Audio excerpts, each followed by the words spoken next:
Le Botswana est parti de loin. Lorsque le pays est devenu indépendant en 1966, c'était l'un des plus pauvres de la planète.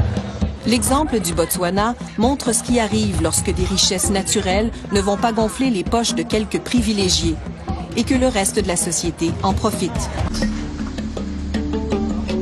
Les gouvernements qui se sont succédés ont tout fait pour tirer le maximum de leurs principales ressources. Plutôt que d'être exportés bruts vers l'Europe, les diamants sont maintenant triés, vendus et même taillés sur place. L'an dernier, on a inauguré dans la capitale ce tout nouveau centre de commercialisation du diamant, l'un des plus sophistiqués au monde. Une autre coentreprise du gouvernement botswanais est de la multinationale De Beers. Ce pays a eu la chance d'avoir de très bons dirigeants qui se souciaient de la population. Toute cette richesse créée par les diamants, elle rejoint jusqu'au dernier Botswanais.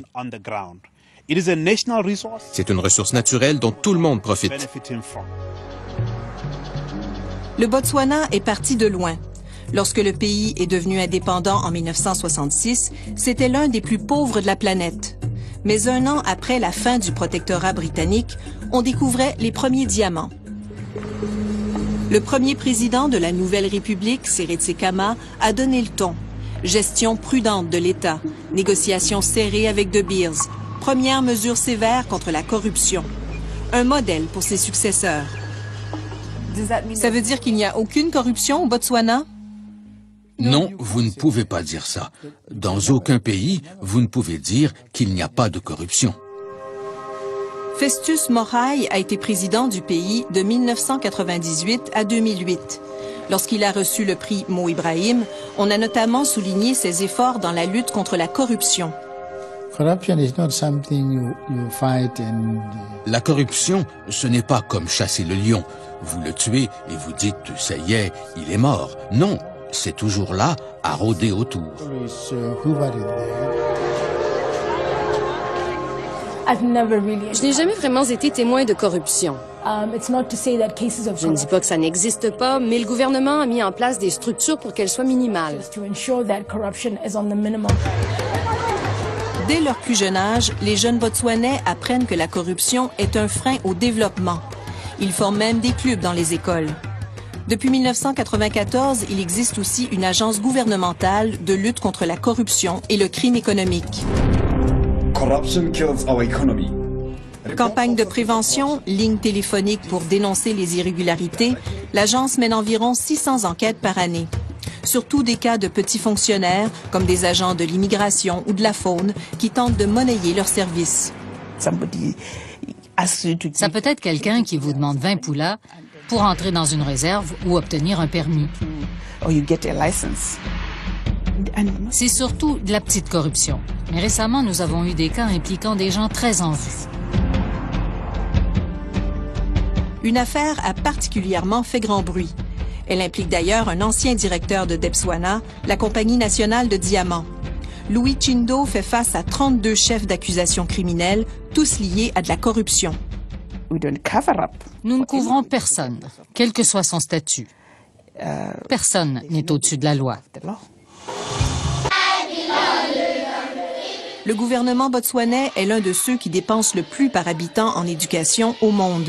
Il a construit des écoles dans les coins les plus reculés.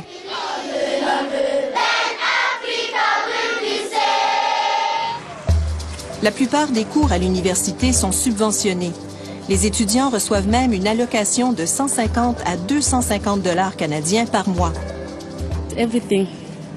Tout est bon marché. Le gouvernement paye pour presque tout. Êtes-vous un peu trop gâté? Non, je dirais pas qu'on est gâté. Peut-être qu'on mérite d'être traité comme ça. Et ce n'est pas tout. Si vous avez de bonnes notes et que le programme universitaire de votre choix n'existe pas au pays, on vous enverra le suivre n'importe où dans le monde. Tout frais payé. C'est le gouvernement qui a payé pour mes études à Boston, au collège Emerson. J'ai fait un baccalauréat de 4 ans en communication et en arts visuels. Sans cette aide, jamais je n'aurais pu étudier à l'étranger. À plus de 7 000 $ canadiens annuellement, le revenu par habitant ici est parmi les plus élevés en Afrique. et pas loin de celui de pays comme la Malaisie ou l'Argentine. Vous savez, la politique, c'est un sacerdoce. Un président de la République ne peut pas être riche. Il doit être traité correctement, vu les charges qui pèsent sur lui, sur ses épaules. Il doit être traité correctement, mais il ne peut pas être riche. Barack Obama n'est pas riche. François Hollande n'est pas riche. Si on a pu être riche avant d'être président de la République, c'est peut-être le cas de Donald Trump, ça n'a rien à voir avec la politique. Mais la politique ne peut pas créer des millionnaires, à fortiori des milliardaires. Tout politicien qui n'avait rien et qui, une fois dans les responsabilités politiques, comme c'est le cas au Sénégal, se dandine avec des dizaines ou des centaines de millions, excusez-moi du terme, mais c'est un voleur de deniers publics. C'est pas possible. Et ça, je le dis souvent aux militants de PASTEF, que personne ne s'attende. Si j'étais élu, moi, président de la République, la première chose à faire, et on est en train d'y travailler, c'est de recenser toutes les responsabilités politiques, qu'elles soient électives ou nominatives. De voir à quelle rémunération ça correspond actuellement.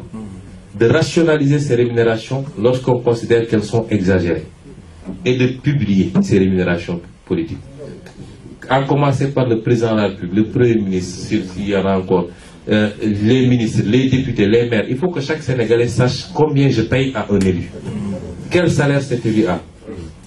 Et après, mettre en place, instaurer un système de contrôle de la gestion publique. Et ça suppose déconnecter les corps de contrôle de toute dépendance à une institution, particulièrement l'institution présidentielle. L'IGE, la Cour des comptes, OFNAC, CENTIF, il faut fusionner tout ça d'ailleurs. Mais leur donner leur autonomie totale, budgétaire, leur autonomie de définir eux-mêmes leur programme. La possibilité de saisir directement le procureur, le juge, lorsque le procureur n'instruit pas des dossiers. Il faut aujourd'hui que le principe de la sanction, et c'est fondamental, nous avons toutes les législations qu'il devait y avoir, mais c'est parce qu'on ne sanctionne pas que chacun fait ce qu'il veut. Aujourd'hui, des proches de Macky Sall sont épinglés par des rapports des corps de contrôle. Et il n'y a aucune suite,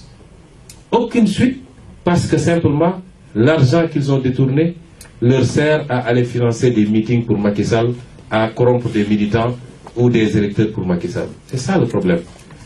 Il nous faut réinstaurer le culte de la discipline dans nos pays. Vous savez, nous n'avons pas moins de législation que la France ou le Canada ou notre pays. Tout à l'heure, quelqu'un me disait, à chaque fois que j'entre dans la voiture, il me dit, mets la ceinture parce que sinon... Mais au Sénégal, vous circulez sans ceinture. Comme je dis, à chaque fois qu'on corse une législation dans nos pays, c'est pour enrichir un agent qui est censé l'appliquer et non pas pour faire appliquer la législation. Et donc, je pense que tant qu'on n'ira pas vers l'application des législations, ça ne servira absolument à rien. Mais je puis vous garantir que, en tout cas, si nous étions présidents, je ne pense pas que les gens oseront même se livrer à certaines choses. Parce que la loi sera appliquée et les sanctions seront exemplaires. Si vous gisee ab fonctionnaire man de nekkoon naa fonctionnaire 15 ans 15 ans du benn fan du benn at te yàlla xam ne ni fa ma newoon bu ma bëggoon lu nooy dong tey maa ngi tabax ay château waatal naa Sénégal man ni musuma jël fukki dërëm bu ma moomul bu amee yàlla na ma yàlla lakk. kilifa yàlla moo koy tànn te yàlla def na la kilifa bi ma lay xam booba tolloo fii nga toll doonoo woon it li nga doon booba commencé go woon politique waaye ma xam la ci ay circonstances mu nekk ay circonstances yoo xam ni àddina moo ñu boole nga doon inspecteur général des impôts ma doon contribuable ñu war a daje war a waxtaan waaye ma am ci gise boobu ñu gisee loo xam ni nettali naa ko ku ma jege ni leen jullit la te man jullit la man yàlla rek laa ragal ndax moom moo ma bind ni naa ko jàmm te wa ma shahidna ila bi ma alimna man lii ñuy def daan naa ko def nag bu yàgg waaye bëggatuma ko man kon lu ma wax rek dëgg la ci man moom ku baax la jullit la ba pare ku honnête la fa laa mën a yem ndax ñoo ngi ci devant ay médias te àddina dafa naqari loo wax rek ñu tudde ko par parlo moom mi ku honnête la